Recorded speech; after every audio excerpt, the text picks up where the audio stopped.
Shalom, and welcome to V'ahavta Yisrael, a Hebrew phrase which means you shall love Israel. We hope you'll stay with us for the next 30 minutes as our teacher, Dr. Baruch, shares his expository teaching from the Bible. Dr. Baruch is the senior lecturer at the Zera Avraham Institute based in Israel. Although all courses are taught in Hebrew at the Institute, Dr. Baruch is pleased to share this weekly address in English. To find out more about our work in Israel, please visit us on the web at LoveIsrael.org. That's one word, LoveIsrael.org. Now, here's Baruch with today's lesson. We are moving into a unique chapter in our study of the book of Leviticus, one that deals with a very important day. Now, you may know that day as the Day of Atonement. It occurs in the 7th month on the 10th day of that month. And we know it as the Day of Atonement, but when you read about this day in the book of Leviticus, not in the chapter we're going to be studying tonight and next week, but when you look at chapter 23 in the book of Leviticus and verse 27, you'll find that it's not called the Day of Atonement, Yom Kippur, but it's called Yom HaKippurim, which means the Day of Atonements. And why the plural? Well, the Bible doesn't tell us, but let me share with you at least what many have said. And that is, we need atonement in this world in regard to our transgressions and sins and iniquities that we have done to one another. But we also need atonement in regard to our sins and transgressions and iniquity that we have done from a heavenly standpoint, meaning against God. As David said, first and foremost, all sins are sins against God. Now, it may injure another person, but ultimately, one who has sinned against God. And therefore, we see the plural in this term, HaKippurim, atonements. But remember, I say this frequently, and that is redemption is better than atonement. Redemption is an eradicating of that sin, so that the sin is no longer there, it's no longer recognized by God, He has forgotten it, and there's no longer any punishment in regard to that sinful act, that iniquity, that transgression. But an atonement only conceals, it covers up that sin, and it only postpones a judgment, a punishment that is coming. It does not do away with that punishment or judgment. So realize, although we learn principles in this Day of Atonement and what the Scripture says about atonement in general, it is foreshadowing a greater work of God, where He redeems His people completely from all of their sins.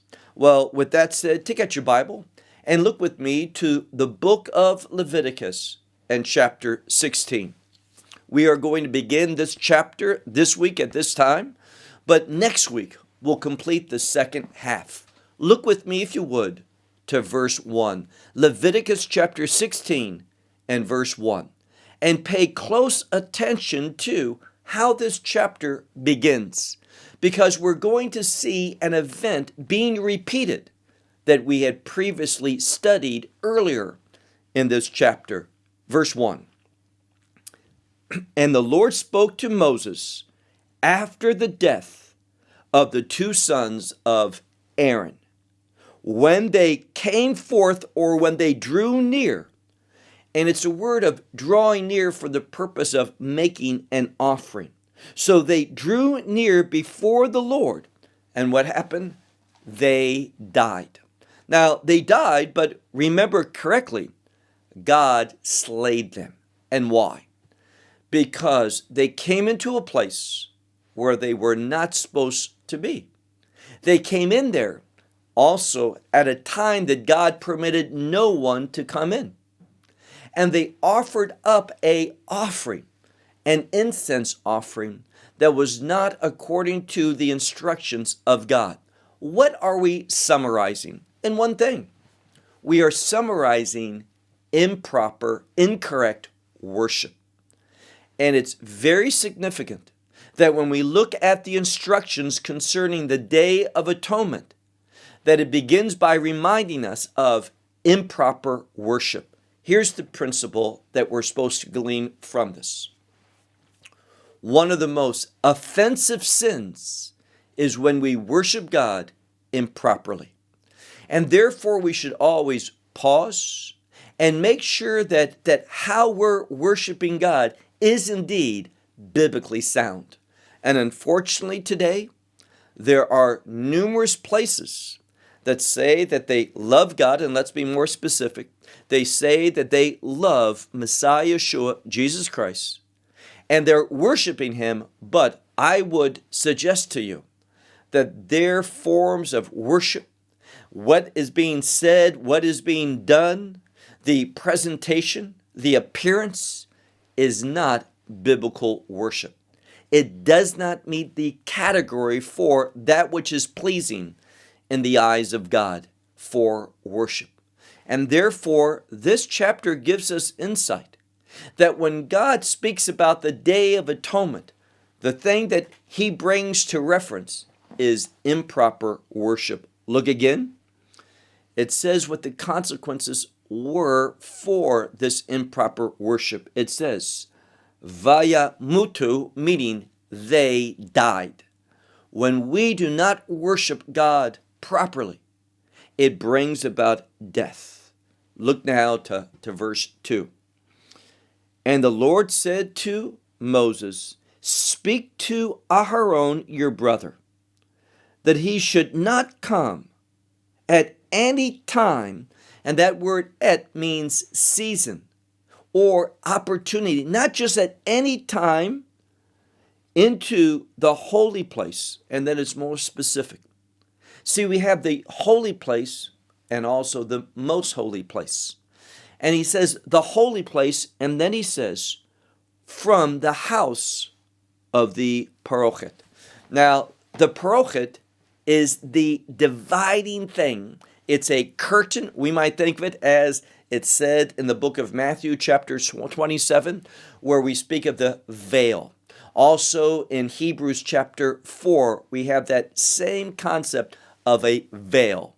And that veil was a curtain that separated the holy place from the most holy place.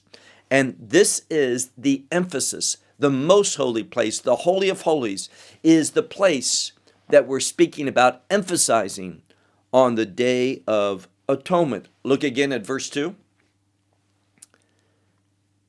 And the Lord said to Moses, speak to Aharon your brother, that he should not come at any time to the holy place from the house of the veil, and the veil is the Hebrew word parochet, before the kaport. So we have the parochet.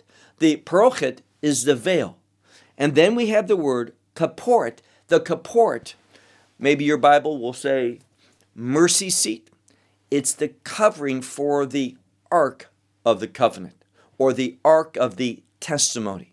Now, we know that the Ark was made of acacia wood, etz shittim, that was covered with pure gold. But the kaport, that is the lid for the Ark of the Covenant, had no acacia wood.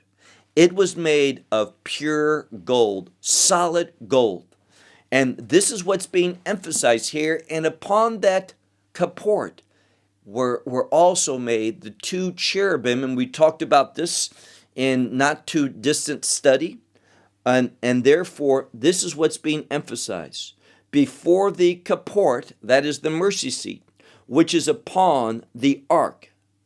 If he does not do it according to God's instructions, he will die. If he does it in the proper way of God's instruction, he will not die. What does God promise to do? Look at the end of verse 2. For in a cloud I will appear over the kaport. And it's only with God's presence there from a revealed standpoint. God, He dwelt in the Holy of Holies. between the cherubim, the kruvim, the two cherubim above the kaport. We know that from a later book, the book of Numbers, chapter 7 and verse 89. When Moses, when Moses went in to dedicate the tabernacle, he heard the voice of God speaking to him from that location. So here we see that God would manifest himself uniquely in that cloud, and then it was permissible for only the high priest, not just any priest, but only the high priest, to come into this location, but again, only one time a year. Look now to verse 3. With this, Aaron should come to the holy place. So as he approaches the holy place, remember that's on the outside of the parokah, that veil. When he comes near to the holy place, he does so with a bull, the son of a cow, for a sin offering. Now, the word that I translated cow is bakar. It's simply a word for cattle in the singular. So it brings forth a bull, which is a male bull that is born from, obviously, a cow. And this bull is going to be for a sin offering, but he also brings a ram, which is for the burnt offering. Verse 4. Now, not only what he brings is important, but also his attire. And I would just underline that and saying attire is important to God.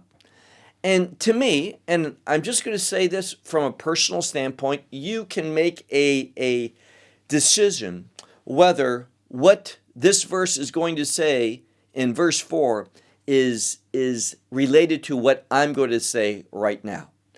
I see a significance between the attire being demanded by God to appear in a certain way, that people should approach God in worship even today. Dress appropriately. Not dress for what's comfortable for me, what I enjoy wearing, what I think I look good in, or what is going to convey something to those who are there. If we're talking about the leadership, is the leadership dressing?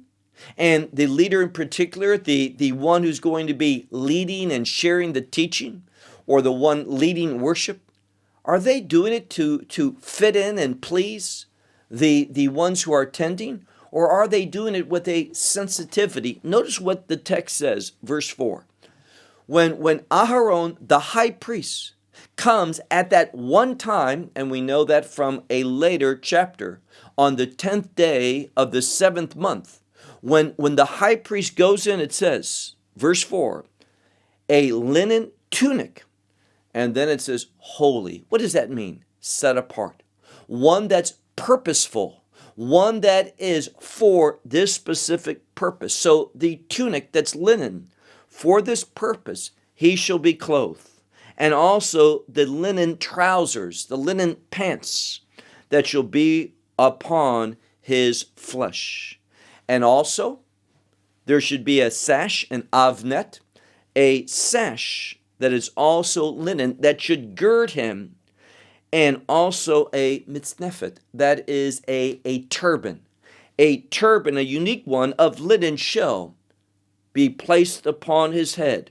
For these are, notice this, the holy garments. Now, I would strongly say that we should approach God in the house of worship in a way that shows sensitivity for his holiness. And not trying to make a statement to others, but a statement of submissiveness, a statement of honor, a statement of respect, a statement that recognizes that God is holy in the fullest sense of that word, that he's pure, that he's righteous, and our attire should reflect knowledge of these characteristics of God. Look at the last part of the verse. We're still at the end of verse 4 where it says, and he shall wash in water his flesh, and then he shall dress. Now, what's important about this is this washing, most commentators see this not as a bath, but as an immersion. And we've talked about before that this immersion brings a change in status from that which is common to that which is set apart for a purpose. That's why Messiah was immersed in the Jordan River. When he says to John, let it be so for fitting of all righteousness. What was he saying? At this immersion, I am dedicated now, not that he was not, but ever that he wasn't, but now he is only doing these things that are related to the uniqueness of his call.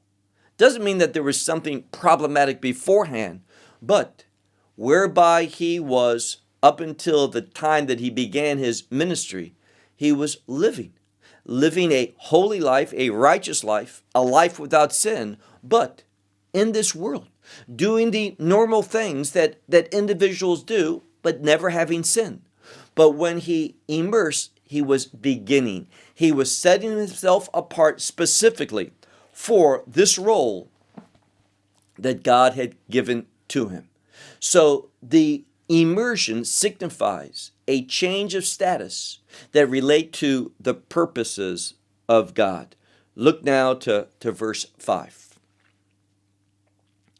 And from the congregation of the children of Israel, and this word congregation means the assembly of witnesses, he will take, that is, Aaron should take 2 goats. One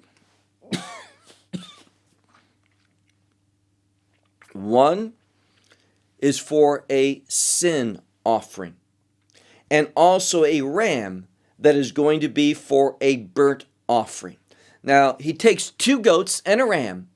We know what one of those goats are for, a sin offering. What's the other one for? We'll come to that later on. Finally, he says, look at verse 6, and Aaron shall offer up the bull that's also a sin offering. He shall do so, this offering of the bull, for himself, and he shall make atonement for himself and for his household. What does he mean by his household? The priests, all the priests that are from his house, and he is the priestly house, meaning all priests descended from Aaron. All of his sons were priests. Verse 7. And he will take the 2 goats, and he will stand them before the Lord at the entrance to the tent of the meeting. So now we're dealing with these 2 goats. Now, they're related to a sin offering. One is, what about the other? We'll look at verse 8. And Aaron shall set upon the 2 goats, and we have basically a term goral, which is a lot. So he's going to put a lot, something that reveals their unique purpose. Now, both of them are related to a chatat, a sin offering, but in a different way. So there's 2, they're related to a sin offering, but one in the standard way, the other in a unique way. And as I said, we'll talk about that in a moment. Look again at verse 8. Aaron shall set upon the 2 goats lots. One lot is for the Lord, and the other lot is for, and hear this, Azazel.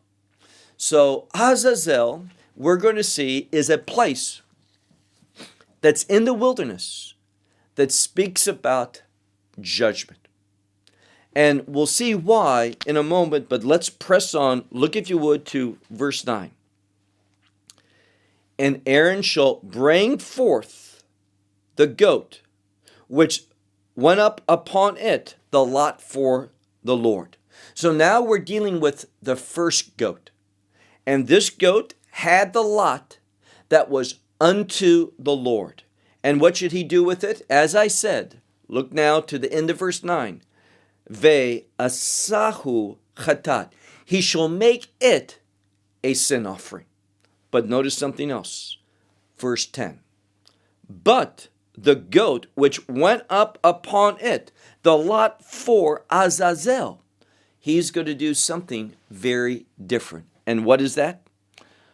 He is going to stand, that goat, that's the implication, alive. He will stand alive, this goat, before the Lord for atonement for himself, and he will send it to Azazel. Send it for Azazel, and it says, into the wilderness. Now, this term Azazel, scholars will tell us, it relates to judgment, a punishment of judgment. But in this case, this one who's called, this goat who's known with that lot for Azazel, is going to be led away into the wilderness, never to be seen again. And this symbolizes that the sins of the people are going away. Through what? Through atonement. Through the one that is anointed. Through that ministry, that work, that service that the anointed one is going to do. We'll talk more about this next week in the second half of this chapter. There's a departure of sin. Let me say it differently. There is a separation of sin. Sin is going to leave the camp, leave the people, and therefore go to a place away, separated. And that's why we have these two goats being used. Look again in the middle of verse 10. He will stand, the second goat, that's the implication, alive before the Lord to make atonement for himself, and he will send it to Azazel into the wilderness. Verse 11. And Aaron will offer up the bull for a sin offering, which is for him. He will make atonement for himself and for his household, meaning for the other priests. And he will slaughter the bull for the sin offering, which is for him. Verse 12. Now, if you're wise, you're paying attention to the order, not just the various things that Yom Kippur consists of, with these two goats, a ram, a bull, another ram, and such. All these things are used, and it's for the purpose of dealing with sin and seeing the consequences of sin go away, be removed from the people. Look now to verse 12. Verse 12, we're seeing something different. And there's a connection here because in the scripture, the incense offering that's put upon those fire pans known as a censer, these fire pans and the incense that goes up in a smoke to the Lord, they are, according to the book of Revelation and other places, they are uniquely related to the prayers of the people. And I hope that you're seeing a correlation, a message that's being taught to us, and that's this. First, sins must be dealt with. And that must take precedent over our prayers, meaning first, deal with sin. Then you can pray to God and realize there's a correlation between prayer and worship. In fact, Bet Tefillah is called a house of prayer. What do you do there? Worship. You say, I'm going to pray now. What does that mean? I'm going to worship God. So biblically, and also within Judaism, there's that connection between prayer and worship. And we know Messiah himself said, if someone has something against you and you remember that, deal with that before you worship God and offer him something or pray to him. Same principle here. Look at verse 12.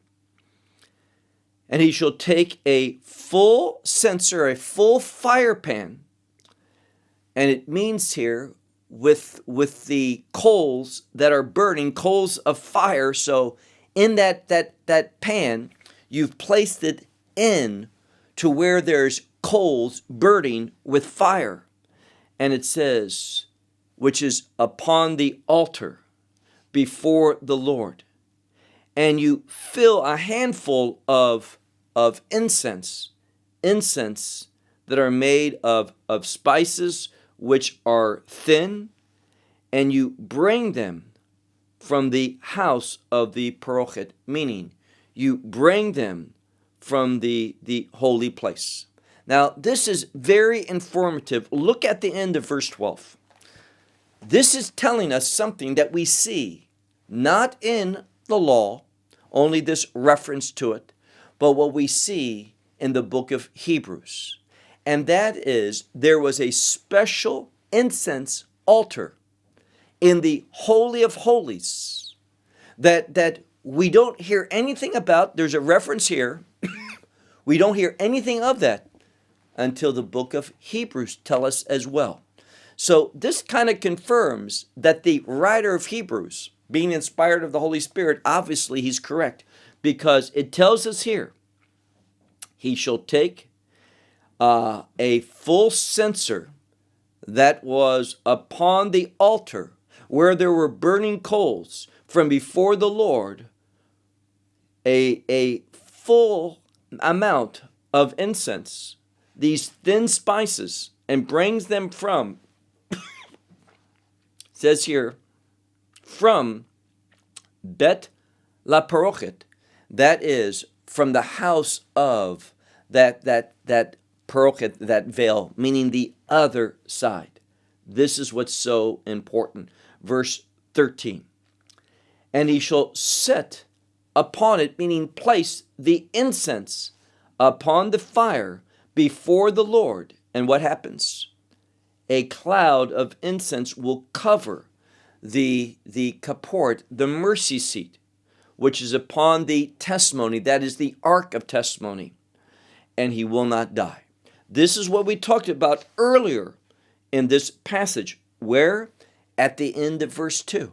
So the end of verse 2 is where it says, for in a cloud I will appear over or upon the kaport, the mercy seat. This is what we're seeing here at the end of verse 13. So these two verses work together. Now look, if you would, to verse 14. We're just told when he follows this instruction, exactly, he will not die. And because he does not die, he's able to serve God and carry out this call. Look now to verse 14. There's always an emphasis of blood. Verse 14. And he shall take from the blood of the bull that was a sin offering, from the blood of the bull, and he shall sprinkle it with his finger upon or before the kaport, before the mercy seat on the east. And do it not just on the east, but also before the mercy seat. And he shall sprinkle it 7 times from the blood with his finger. Why 7? 7 is related to holiness, which is related to purpose. All of this is to bring about an atonement whereby one can re-engage in the purposes of God, to bring about a change. What type of change? We'll talk about that in a moment. Look now to verse 15. And he shall slaughter the goat for the sin offering, which is for the people. And he shall bring its blood, that is the blood of the goat that was for the sin offering for the people. He shall bring it into what? The house of the veil, meaning the Holy of Holies. And he shall do with its blood, just as he did with the blood of the bull. And he shall sprinkle it upon the kaport, the mercy seat, and before the kaport. All of this has a purpose. What is it? Verse 16 tells us. And he shall make atonement for the holy place. Why? From the tum'ah, from the impurities, the defilement, the uncleanliness of the children of Israel, and from their transgressions, and from all of their sins. And thus he will do at the tent of the meeting, the one that dwells upon it, the one who dwells upon with them in the midst of their impurities. So he does it for this purpose, in order to purify from all the impurities of the people, so that he can dwell with them in a pure state. Now, we learned something, and that's this. The work of Yom Kippur is futuristic. What do I mean by that? Well, in the liturgy it says this, and that is from this Day of Atonement until the next. It's futuristic. Why? When this is done, it allows God to dwell with the people. Even though they're committing sins, even though there's impurity, God stays there by the merit of Yom Kippur. What was done on Yom Kippurim, the Day of Atonement, keeps the presence of God with his people. That's what we learn in verse 16. Now, our last verse, verse 17. And there shall not be any man that will be in the tent of the meeting when he comes to make atonement in the holy place, until no one's there, until he goes forth. And what's his purpose? To make atonement for himself, for his household, and for all, and notice there's a change, for all the congregation of Israel. Now, the congregation of Israel is made up of a wide variety of people. From where do we know that? Well, let's just look at one more place before we conclude. Look, if you would, to the book of Genesis, and chapter 28. The book of Genesis and chapter 28. Look with me to verse 3, where it says, Genesis 28, verse 3. I want to read this in Hebrew, then in English. Ve'el Shaddai yivarech otcha, ve'yifrecha, ve'yirbecha, ve'hayita likhal amim. What it says here is El Shaddai, that is the God who is sufficient, or the God who is enough for all circumstances. El Shaddai, he will bless you, and he will make you fruitful, and he will make you abundant, and you shall become, and here it is, a congregation of people. Likhal amim. For a congregation of peoples. It's in the plural. It's not am, meaning one people like the children of Israel, but it's plural amim, signifying that God's purpose is to bring through his work, his atoning work and his redemptive work, to bring peoples into the congregation of Israel. Just like he did when he brought the children of Israel out of Egypt, there was a mixed multitude. And today, we see through that gospel message that there are people from every tribe, every people, every nationality, every language, every culture, every different variation of skin color. None of that is important. When someone receives the gospel, God receives them eternally. And he makes us all into one people. What type of people? His people. But only that is possible through a work that God does. And we learn much about this redemptive work of God through what we're studying today in this first half of Leviticus chapter 16, when we learn some of the principles of the Day of Atonement. Well, next week, we're going to pick up where we left off, and we'll see how indeed there is a relationship between the work of the high priest and the work of our great high priest, Messiah Yeshua, Jesus Christ. I'll close with that until next week. May God bless you. Shalom from Israel. Well, we hope you will benefit from today's message and share it with others. Please plan to join us each week at this time and on this channel for our broadcast of LoveIsrael.org.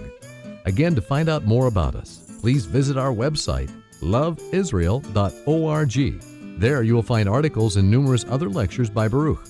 These teachings are in video form. You may download them or watch them in streaming video. Until next week, may the Lord bless you in our Messiah Yeshua, that is, Jesus, as you walk with Him. Shalom from Israel.